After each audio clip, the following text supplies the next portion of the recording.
Good morning, everybody. Good morning. I just got back in my chair. Yeah, Get some more coffee. with 10 seconds to spare. Uh, How y'all doing this morning?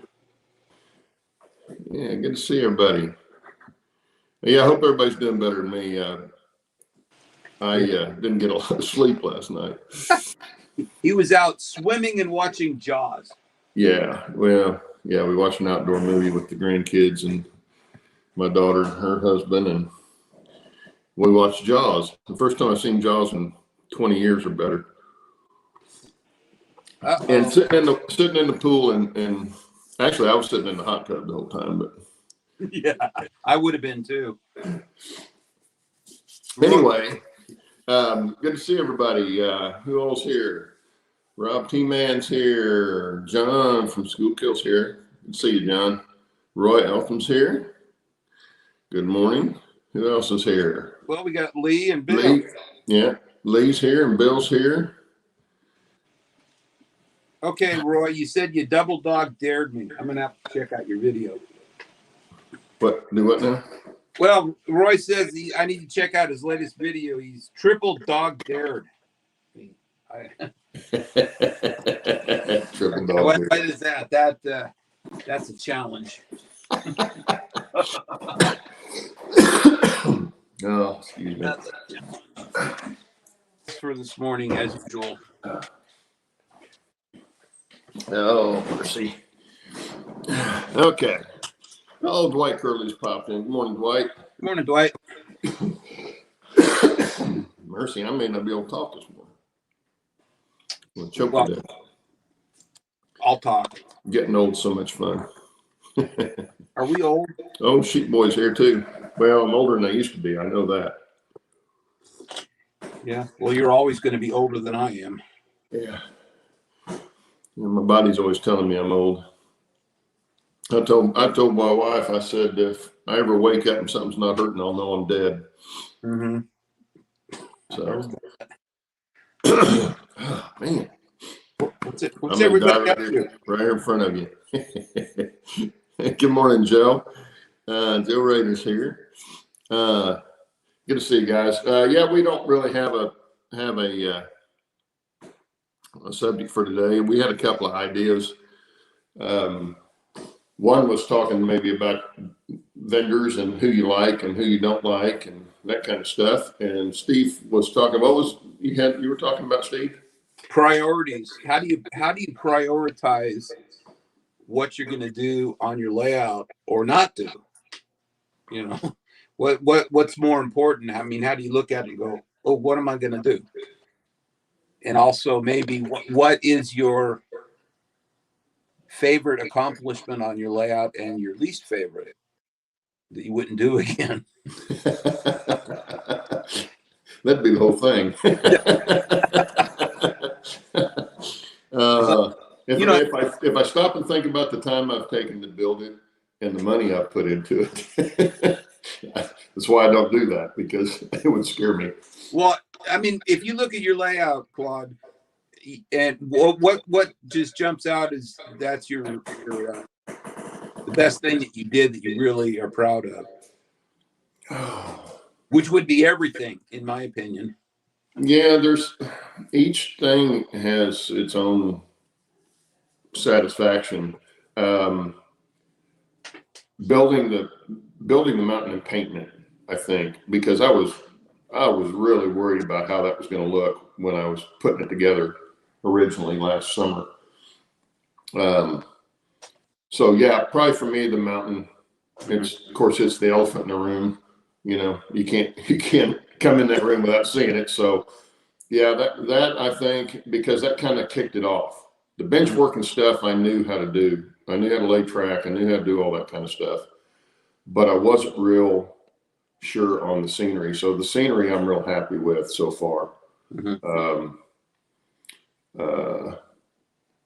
Doing the track work and stuff, even building the turnouts, that's not really that hard to do. And I'm mechanical enough, so that to me wasn't a problem. But I mean, I like that stuff. It looks good and I like it, but Yeah. Most proud, I think, the mountain probably. Well, I don't know. Your trestles are really cool. Yeah, the trestles are good. They could have been better. All of them could have been done better than they were, but they're good enough for me. I mean, like I say, nobody else is really going to see it except in video, and you can't see that much detail in the video anyway. So, but they could have been better. But the mountain itself, I really like overall. It's turning out to be what I had envisioned when I started building it.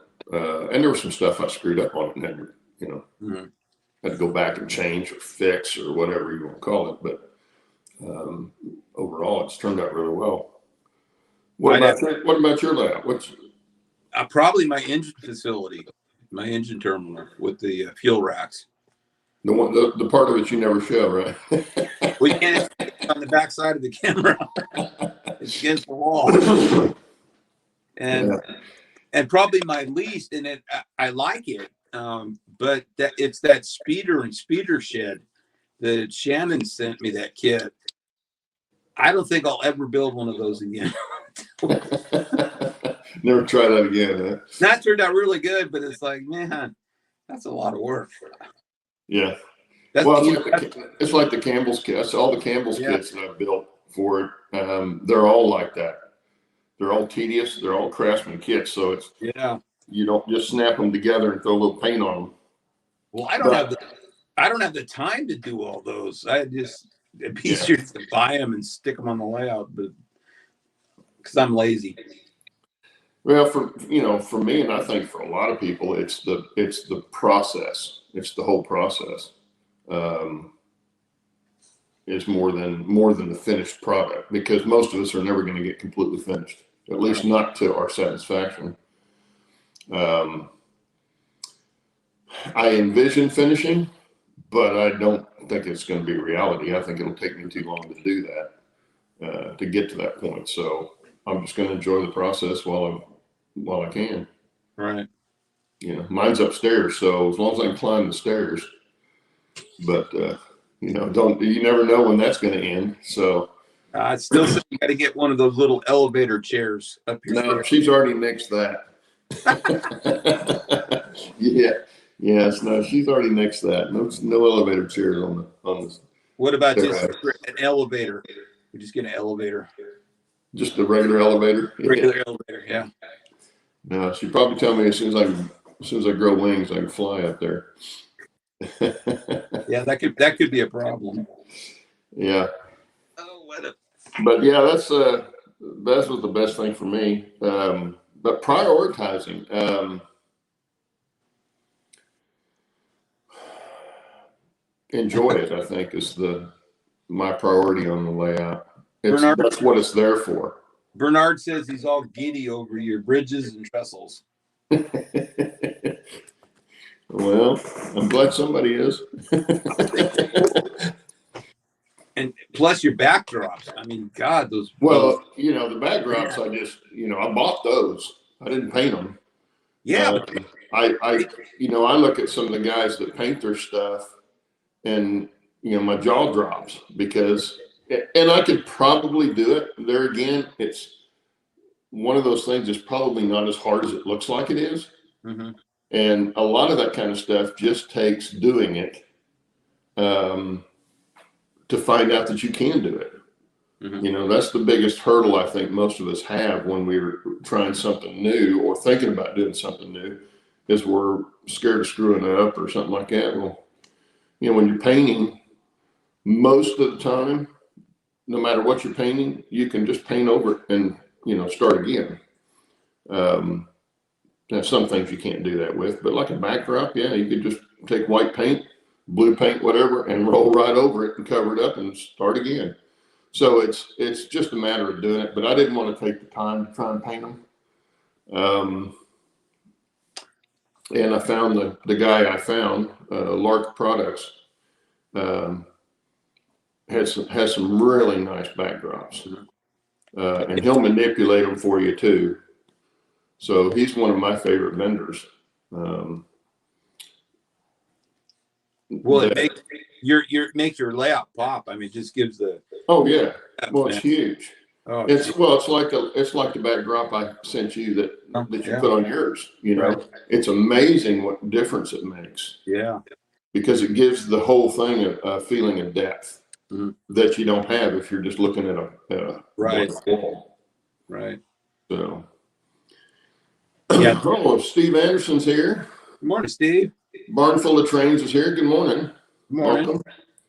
Jerry's here. Oh, Jerry. Good morning. Jerry, you left your truck in my lumber yard. Jerry's truck's right here waiting at the crossing.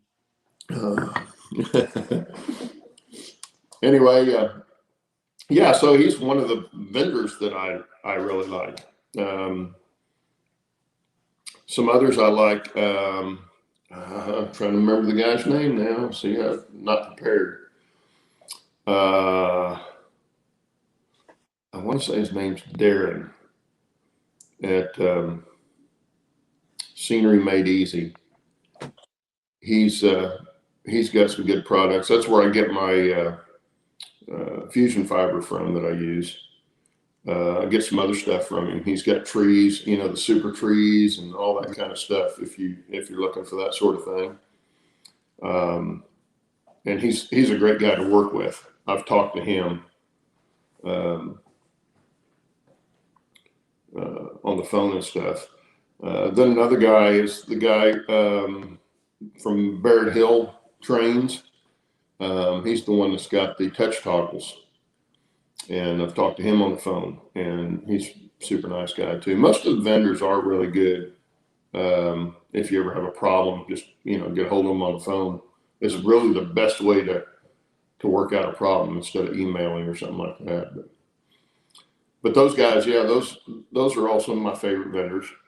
I buy probably 99% of my stuff on eBay, just because it's narrow gauge stuff, most of it, or related to narrow gauge stuff. So it's a narrow gauge scenery accessories like people and buildings and stuff like that are really really aimed at, excuse me, the turn of the century style. So older cars, older buildings, that sort of thing, because that's when the narrow gauge was really in full bloom. Now it's not so much. So you don't see a lot of modern stuff associated with narrow gauge modeling. I'm trying to push mine, up to like 1950, late 40s, early 50s. But you're still going to have a lot of the old buildings and stuff like that in it. So trying to find that stuff is a little different than finding, calling up Walthers. I can't find anything at Walthers. Well, I say I can't find anything at Walthers. Not very much stuff they have fits my layout, the timeline and that sort of thing. So I know they're a great resource for a lot of people, but, if it doesn't fit on your layout, it doesn't fit the time scale, then what's the point? So I don't even go over there very much. They send me a catalog every now and then. I'll thumb through there, but it's usually all modern rolling stock and locomotives. Very little steam stuff at all. But that doesn't mean they're a bad vendor. They just don't fit my model. What I'm curious about, what is the one thing on your layout that you would either wish you hadn't done or was the biggest mistake? The biggest mistake is putting it in the room I put it in. Okay. I should have put it down in my shop. I should have cleaned that shop out and put it in there, because then I wouldn't have to go upstairs. Right. But then I wouldn't have had a workspace either to do the modeling stuff on. So right now, not all of it, but 99% of my rolling stock and locomotives are out in the shop.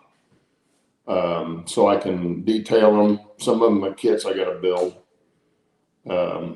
But all that's out in my shop, and I've got plenty of room out there to work on them, where I wouldn't have that had I put a layout in there. Because I'd have taken and filled up every available space with the layout, and then you don't have any room for working on it. Right.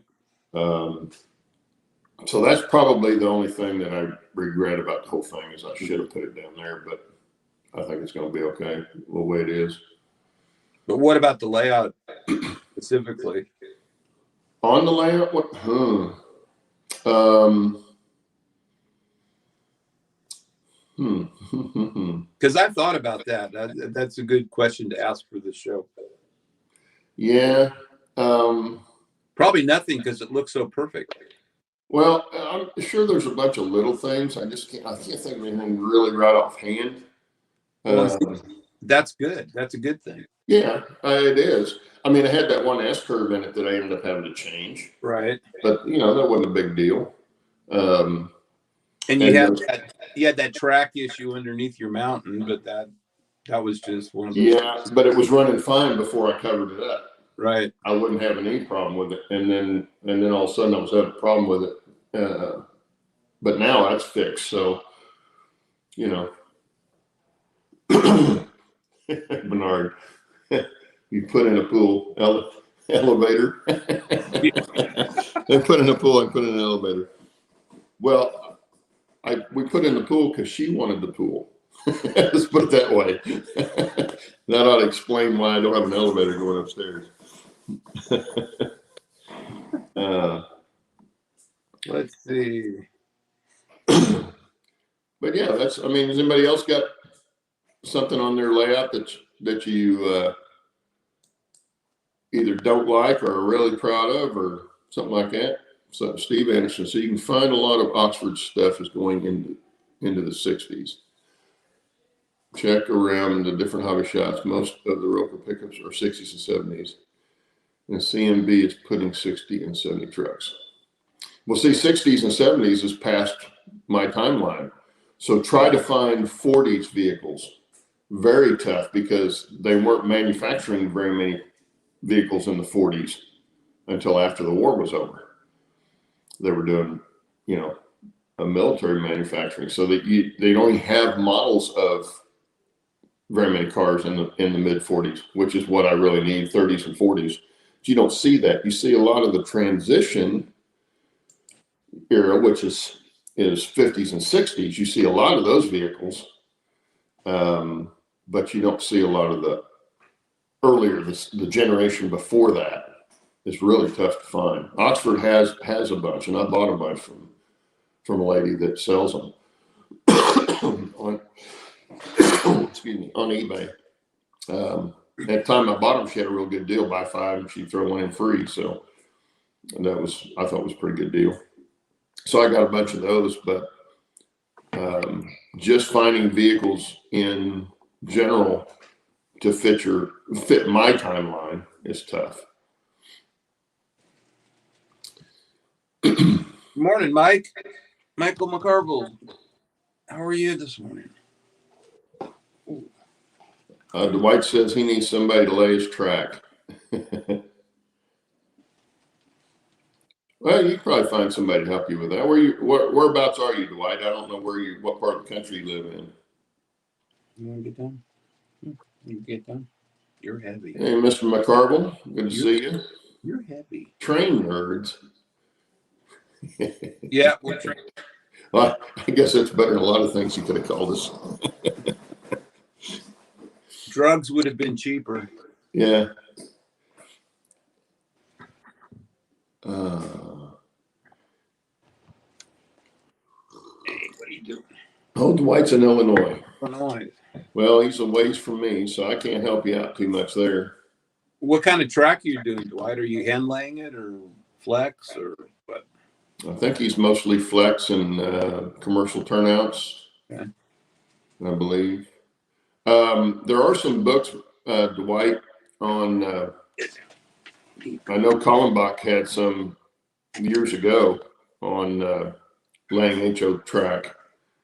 And just there's small tips in there that really help if you'll, pay attention to them and follow them. It will make your track run a lot better. The biggest thing is any place that you've got joints, make sure that your rails actually line up in a smooth curve and not like this. Now that's exaggerated, but it doesn't take much of a kink in a turn to get a train to jump.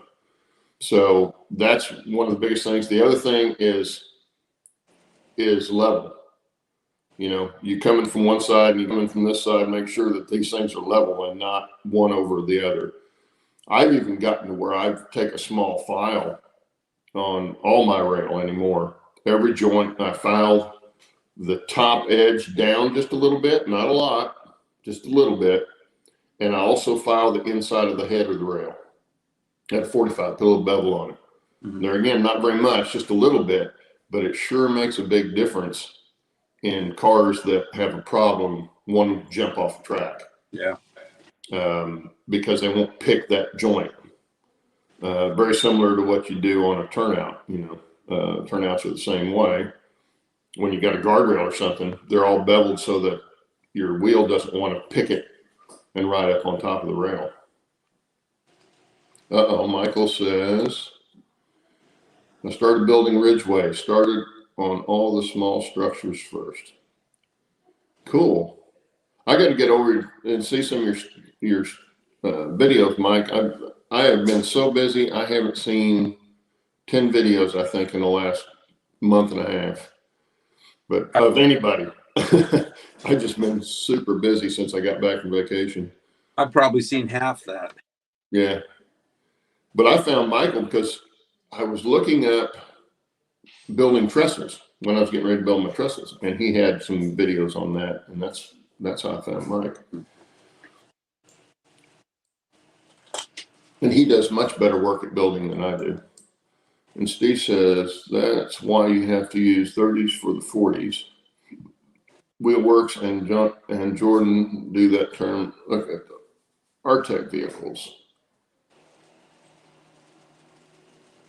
Yeah, I've got some Wheelworks and Jordan stuff, and for that reason, because I knew I was going to be able to use earlier stuff, you know, even 20s vehicles. But the thing is, you just don't see a lot of produced, ready to roll, basically, vehicles in the 40 time period or even 30 time period. And if you do, they usually cost a lot more. I found that out. Some of those stuff, like trucks, you find older trucks, 30s era trucks, semi trucks and stuff like that. They're a lot more expensive than the modern stuff that I have found. And I think it's just because there's not as many of them out there. Mm-hmm. But anyway, what did Bernard say? Yeah, Both good advice, Claude. just the inside of the rails. Yeah, Bernard, I just do just the top. I don't have anything here. Here's a piece of rail right here. And I don't know if you'll be able to see this.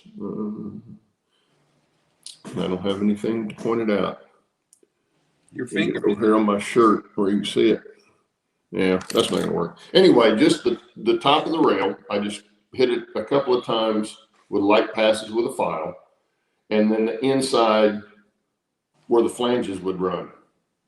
There's no reason to do the outside because you're not going to pick it. You're not going to pick it from the outside, but from the inside, you can do that. Now, what it'll do too is it'll give you a little clickety clack if you're using steel wheels. But who doesn't like that? You know, Yeah. It kind of goes with the train, doesn't it? Yeah. So, but I have found that it really helps with it, keeping anything from jumping or wanting to ride up on the rails. I've gone back and pulled rail up and done it where I was having a problem, and that helps. Because even though you've got it in a rail joiner, unless it's a really tight rail joiner, it's not going to hold it straight there anyway. You know, it's going to have some movement in it. So I end up soldering all my joints, or almost all of them, not all of them, but almost all of them. I'll solder them, and I solder them just on the outside of the rail joiner. I don't solder the inside. You know, I was thinking that's a good advantage to hand laying your track is if you've got a problem, you can pull out the rail and not mess up the ties and all your feet. Pull you just pull your spikes and pull it out that way. Rail out and fix it. I hadn't thought of that.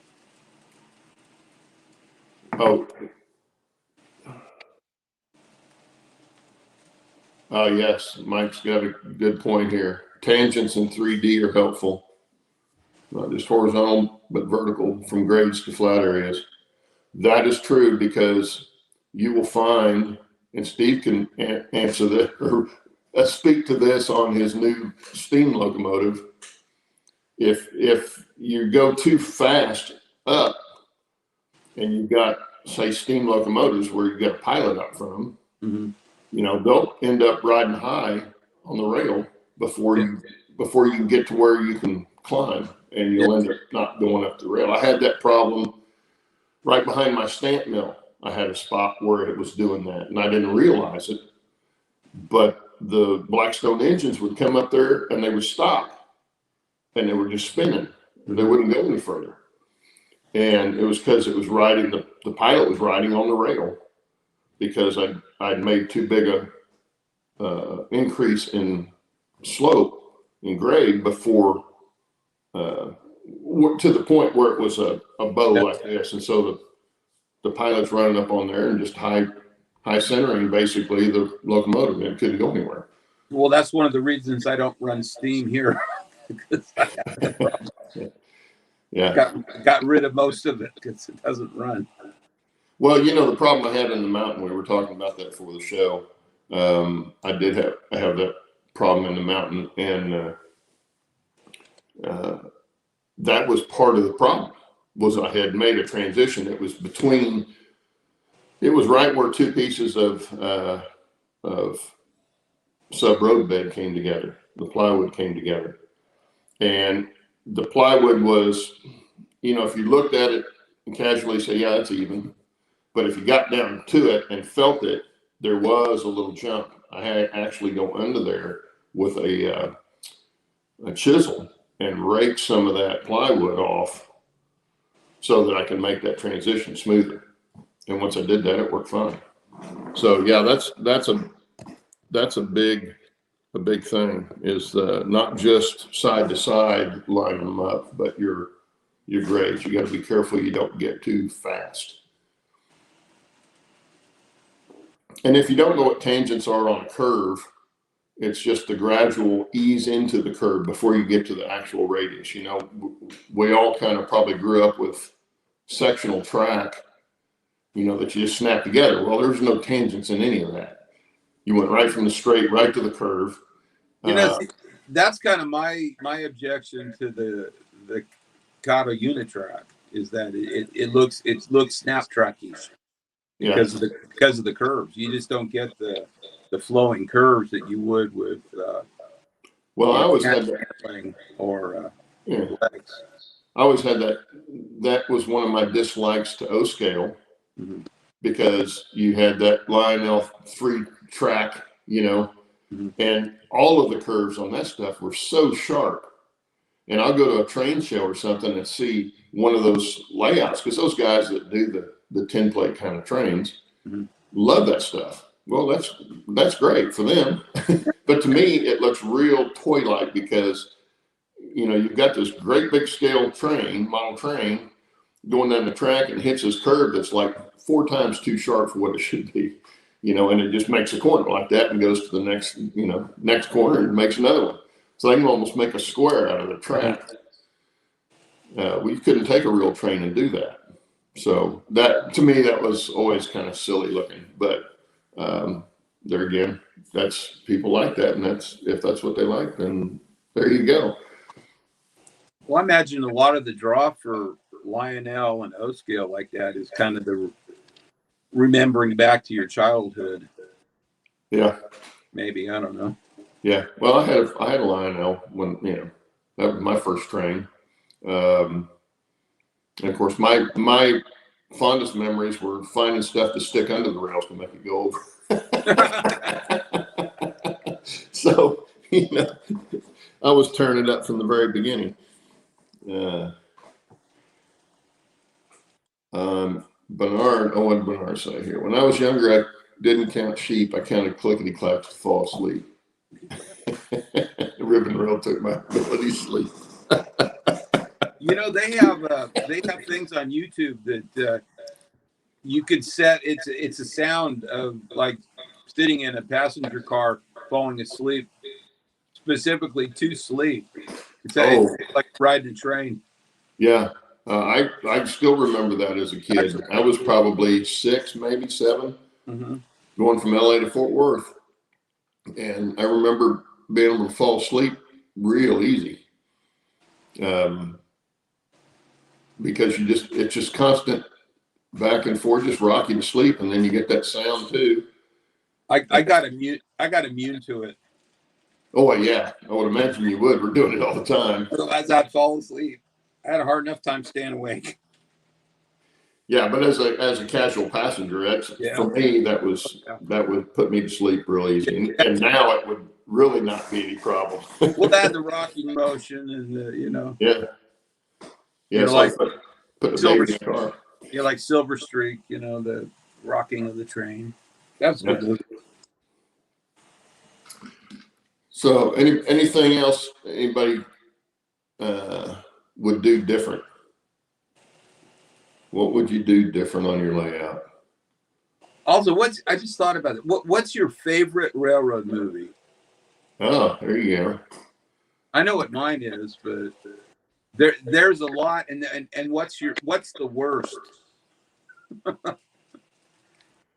I haven't seen. For me, I haven't seen a lot of them Mm-hmm. that struck me as railroad movies. Yeah. My favorite is Silver Streak. Yeah. But it wasn't so much for the train as it was for, the people in it and stuff like that and the story and all that. But Mine, of course, was Emperor of the North. That is the best railroad movie I think there ever was. Ernest Borgnine. And the worst was oh hell, what was well, actually, there's two that were worse. The old 1973 movie Runaway. oh yeah, I think I saw that. That one was pretty bad. And the one with oh hell, what was it? With the runaway train oh god, what was the name of that one? With what? I can't even remember the actor's name. I'm sure. What was it? It had the two GEs 777. Come on, help me out, guys. What was the name of that movie? You got me. What the hell was it? My wife loved it. I hated it. John 26:18 just joined us. Where are you at, John? He's probably at 40,000 feet. Yeah.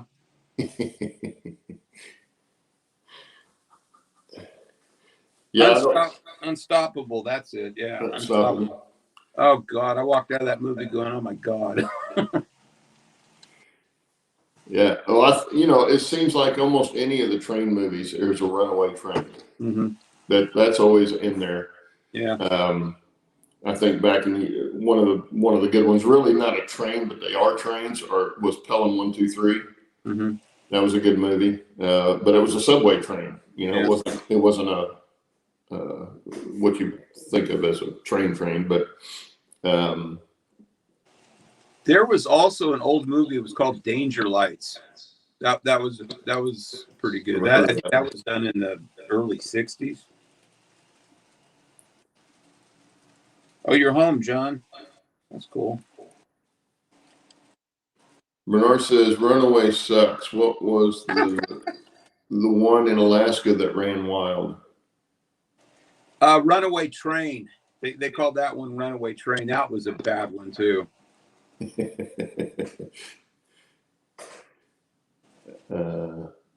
Yeah, I mean, I've seen movies that had trains in them and scenes on trains and stuff, but not really the whole movie. Yeah. So it's do you call it a train movie? I wouldn't really call it a train movie. What's really cool is Emperor of the North was filmed right here. It was filmed about half an hour north of me in Cottage Grove. And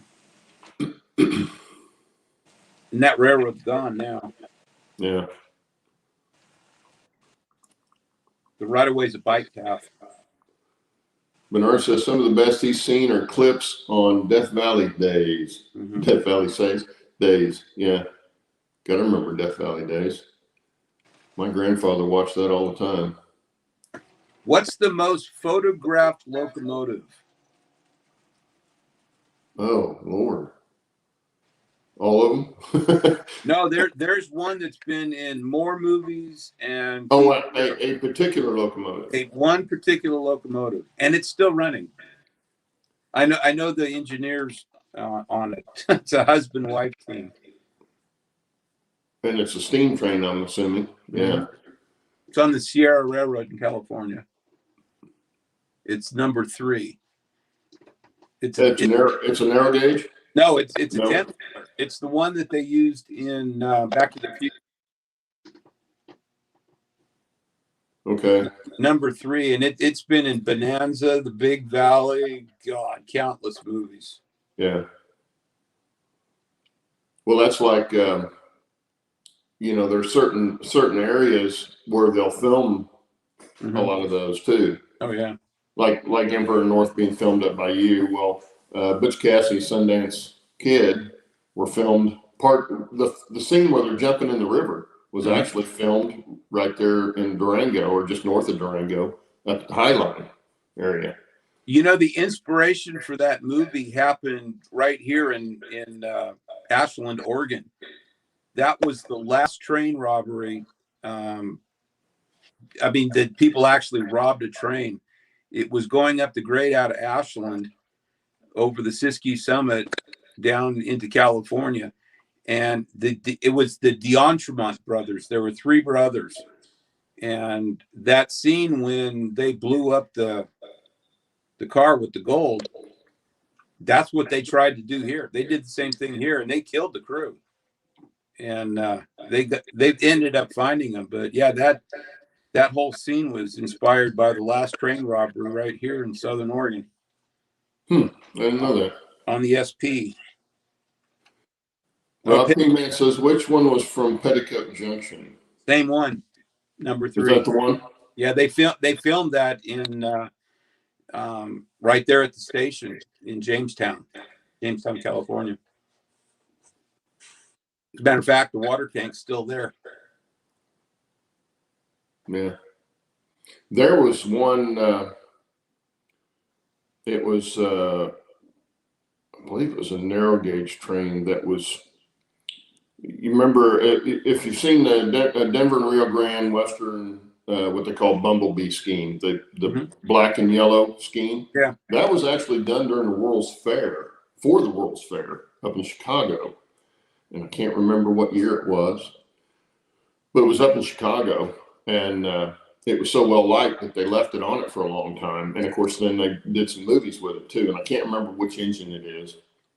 There's a guy that's actually got a 2.5-inch scale version of that. He lives, it's in California, south of San Francisco. They've got a railroad, a private railroad there that they run. But I've seen that locomotive up at Train Mountain. It's gorgeous. I mean, I think it's huge. Yeah. But yeah, it's the Bumblebee with the yellow.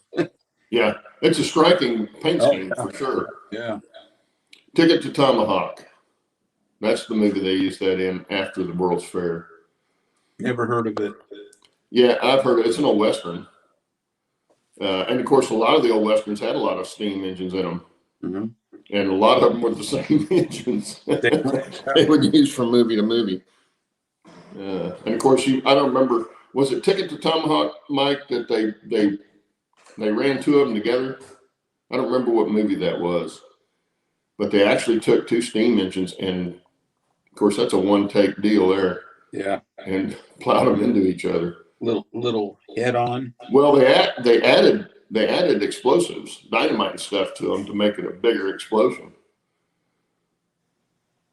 Yeah, there was some stuff about that particular scene that was interesting, and I can't remember all the details now. I just remember the 2 hidden together. But yeah, I'm going back to Bernard saying that Runaway sucked, that movie. I think the worst ones, I mean, both locomotives had dynamic brakes on them. So why didn't they stop the train with that? Yeah. Okay. And his fireman goes back, and instead of going through the cab, he climbs over the side of the cab. Like, why would you do that? More dramatic for the movie, man. Yeah. Bernard says Great there was a train on Petticoat. Oh, there was a train on Petticoat. I just watched the lady in the water tower. Yeah. There were three. Great chase. That's a good one, Rob. Yeah.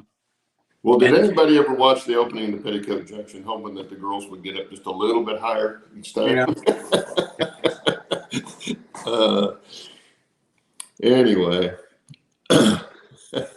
How about who was in the General? Was that wasn't Buster Keaton? That was who was in the General?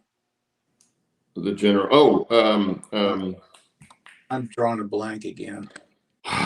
yeah, old age is tough. Yeah. Oh, Chapman. Chapman. Yeah. Or Chaplin, not Chapman. Chaplin. Yeah, he was in that. He did all the stunts in that movie too. Yeah, well, they did back then. A lot of those guys did that. Did their own stunts. Who would sit on the pilot of a locomotive going down the track trying to grab railroad ties? I don't know. Guy must have had a death wish. I guess. Yeah, because all it takes is one slip and that'd be all over. Man. Yeah, now you got me thinking about Petticoat Junction. And there, yeah. Couldn't do that now. That'd be. Yeah. Don't go there.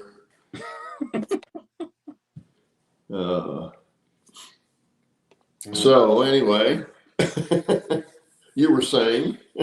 I wasn't saying anything. I was thinking about Petticoat Junctions. You know, the rain's gone. Thanks, Bernard. Yeah. Yeah, girls swimming in a water tank. Yeah, okay. Yeah. Show's over. We can get off now. Oh, I can tell I didn't get much sleep last night. I'm going to get the giggles here in a minute. See you later, John. Is John leaving? Yeah, he's got to run. He says, have a great weekend. Take care, John. John, take your car. Don't run. Take your car. Oh, and as a reminder, anybody that runs across Ron Marsh, ask him about the traveling boxcar, the N-scale traveling boxcar. Yeah, it just disappeared a year ago. I'm just having trouble getting a hold of Ron Marsh. Anyway, yeah. So we don't know where that's at, and Shannon's got all the information on where it was supposed to be going. So I don't have that information either. I need to get that from him, I guess. Well, we don't know where Shannon's at either. No, I don't. Hopefully he's, they're locked down, I think. Yeah, they're where they're at. Big time. God, they're big time locked down. Yeah. So that may be part of the problem. Hopefully there's nobody sick in the family. But anyway. Of course, with two little ones, I'm sure he's very busy. 3 little ones. I said 2. I know you said 2. He's got 3 though. Oh, that's right. See you guys later. I'm out of here. Yeah. Yeah, 3. Steve's asking where the HO boxcar is. Forget who has that. James Galton had it. Last week, Sparky said James still had it. And I'm hoping he's getting it back to Sparky so he can move it on. And I haven't seen either one of them this morning, but they were both on the last week. Yeah, James Galton has it. So I need to get a hold of him and have him get it back to Sparky so it can move too. I can't wait till we get the book and read all the comments on Yeah, what. that's what I want to see. Oh, You know, the boxcar itself is just a photo op, is all it is. no, But yeah, I'd like to read all the comments in it. So that book is going to be priceless. There weren't any comments in it except Shannon sent it to Allison, and then Allison sent it to me, so there weren't a whole lot of comments to read. oh yeah, because you've already had it, right? I've already had it. The end scale. Mm-hmm. Oh, I had the HO too. I had that one too. Yeah, both of them. Yeah, I ran the HO one around here too. Huh. I didn't know that. Yeah. No, there's a video on it. I'm running HO on N scale. Okay. You didn't see that? I probably did. I probably just forgot it. No, I set it on 2 flat cars and ran it around until I got to the tunnel. Oh, that's right. Because I was wondering how you're going to get through the tunnel. I stopped it right before the tunnel. Steve Anderson said, "Oh, it's still over the border. The only thing Canada sent since the border opening was the smoke." Yeah.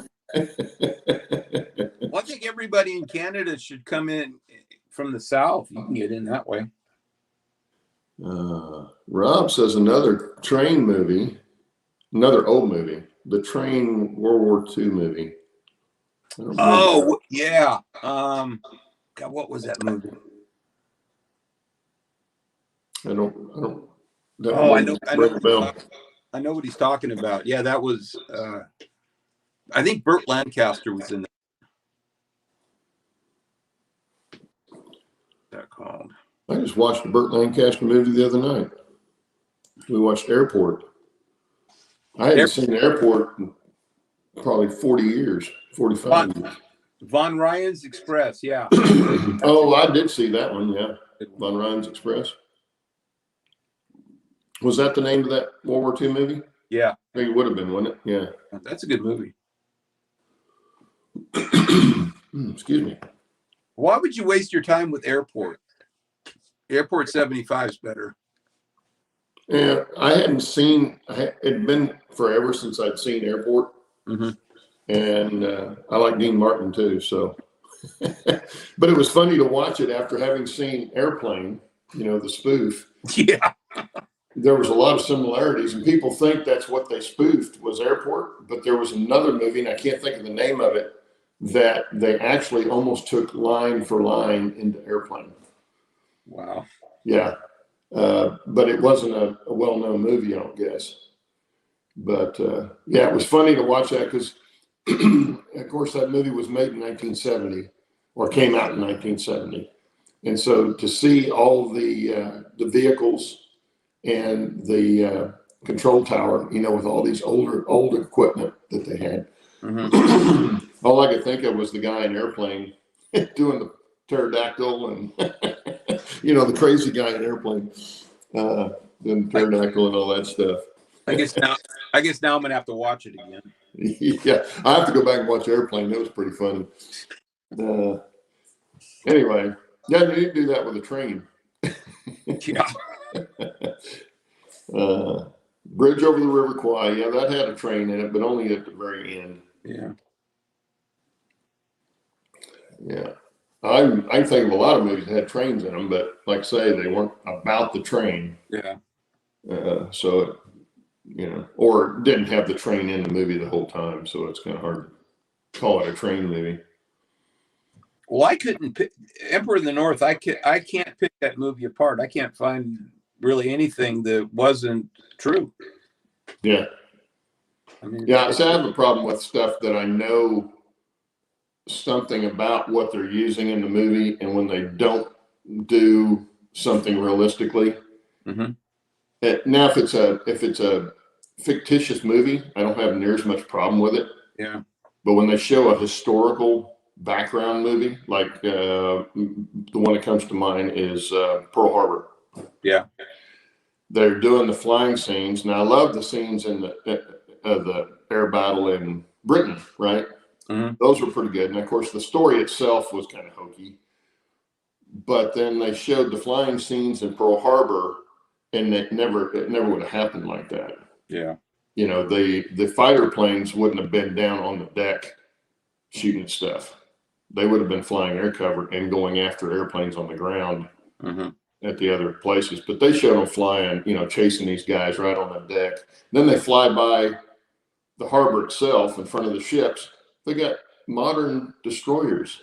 They didn't even CG the stuff on the decks of the destroyers. They just used the modern destroyers in the movie. And I'm like, that kind of ruins the ruins the visual. But yeah, stuff like that kind of bothers me when it's a historically based movie. Yeah. Well, and with Emperor of the North, the one thing I can think of was when they were running balls out in the fog to meet the passenger train, and they meet in the siding.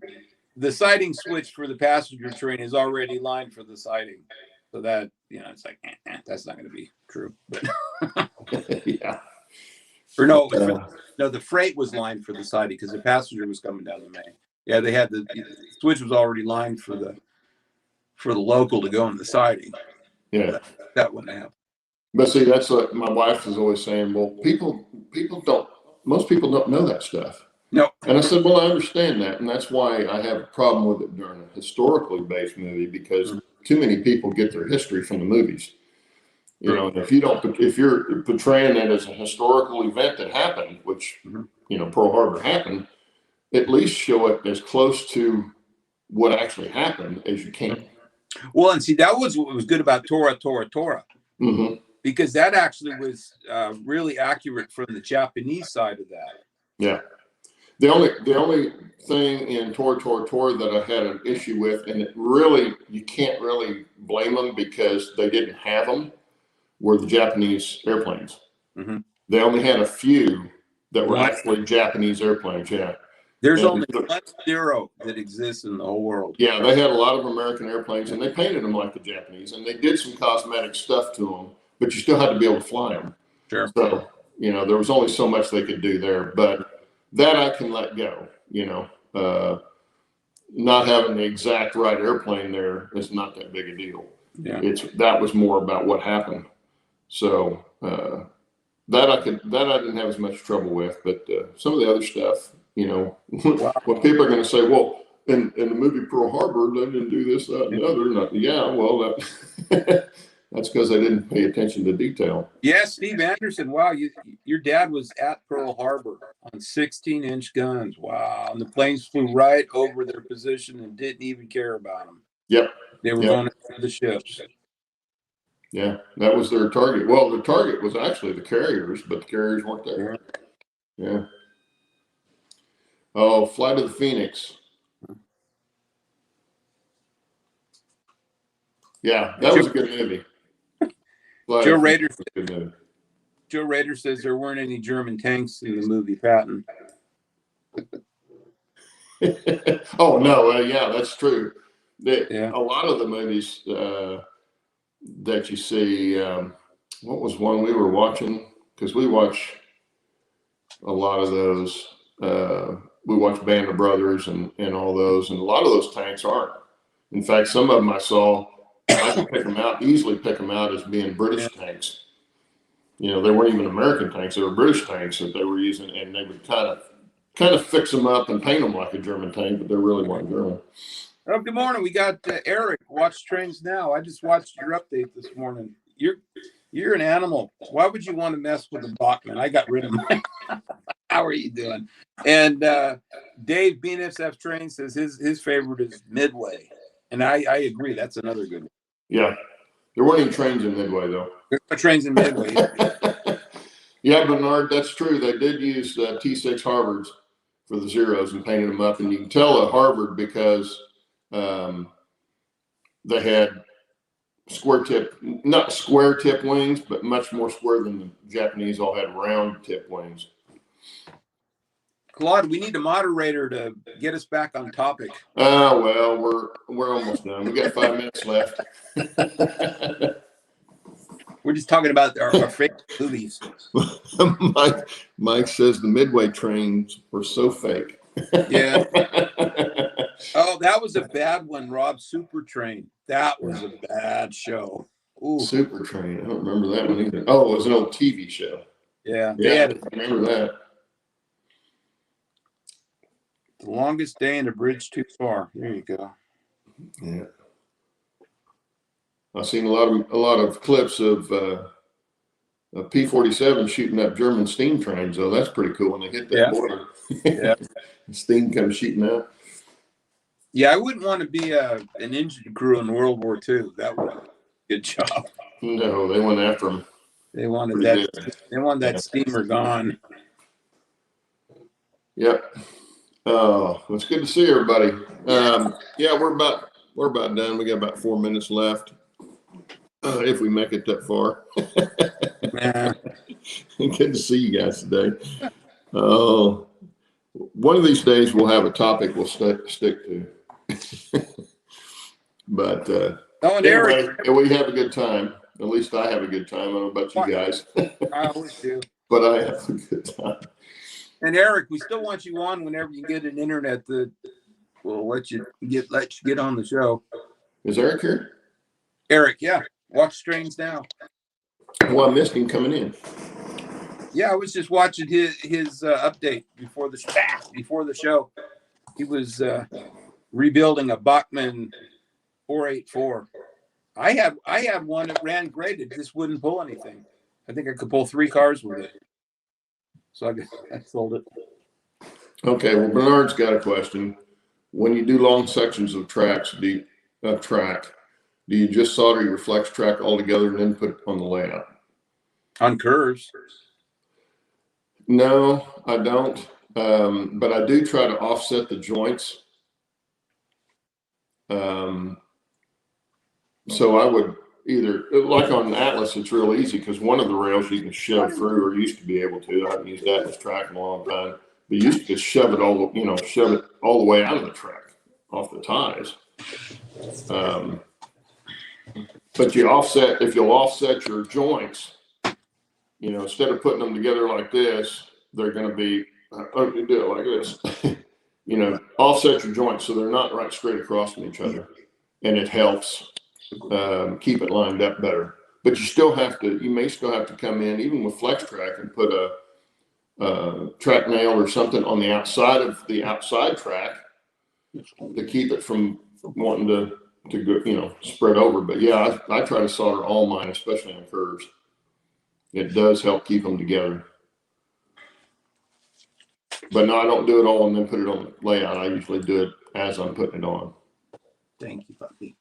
Thank you, puppy. What are you doing, Steve? I'm getting puppy kisses. Here, Gus. Say good morning, puppers. Yeah, Bernard, there's videos I've seen. In fact, that's where I got the idea, was off a video on YouTube. Somebody was doing that, and I don't remember who it was offhand. It could have been Ron Marsh. He was one of the first ones I was watching, but it does make a lot of sense, and it sets up much better that way. Keeps it less likely to kink on you. But the biggest thing is just making sure it's tacked down right. A lot of people now glue their stuff down. The only place I glued my track down, my flex track that I used in the Helix, was in the Helix, and I did glue it down. Normally I don't like doing that, but I didn't want it going anywhere there because I didn't want to have to get in there and have to fix it, which I ended up having to do anyway. But I try not to glue mine down with anything but the ballast. Now I'll nail it down. Of course, doing the hand leg track, I glue my ties down and then lay the rail on top of that. So it's, can you say that's really glued down? No, it's not glued down. It's hand spiked. So it's a little bit different. Get a little bit over 300 feet of flex. Turns out that's not near enough. Oh Lord, how big a layout are you doing? Wow. Yeah, Lee, I know most guys glue it down with either caulking or glue. I actually used Type Bond 3 to glue mine down. It worked really well. Hi, puppy. But I had it on hand, so I used that instead of caulking. But then you gotta weight it down, let it dry, all that kind of stuff. And then once I do track and once I've got it on there, once you put your ballast in, you're putting glue in your ballast and all that, so you end up gluing it down with that. Mm-hmm. So that's usually enough to keep them going anywhere. But anyway, okay, we're at the end of the hour. Yep. Yeah, that's true, Al. Al says nails don't stay in the foam. That's true, but I haven't used a lot of foam on mine. In fact, I haven't laid any track on foam on mine. Mine's either been on plywood and cork or Homosoap. All mine was laid on foam and with track nails, and then when I ballasted it down, I pulled all the nails out. And if I could have gotten enough Homosoap, I would have used that for everything. Yeah. I love that stuff. It holds nails really well. You can glue to it really well. It's sound deadening. Mm-hmm. And it was actually, the pieces I found were actually cheaper than buying foam. Wow. Foam board. That foam board's not cheap. But anyway, okay. Good to see you guys, and everybody have a good week. Yeah. And we'll check you next week. Thanks for hanging out on a nice Saturday. Yeah. Take care, guys. Later. Bye-bye. Bye.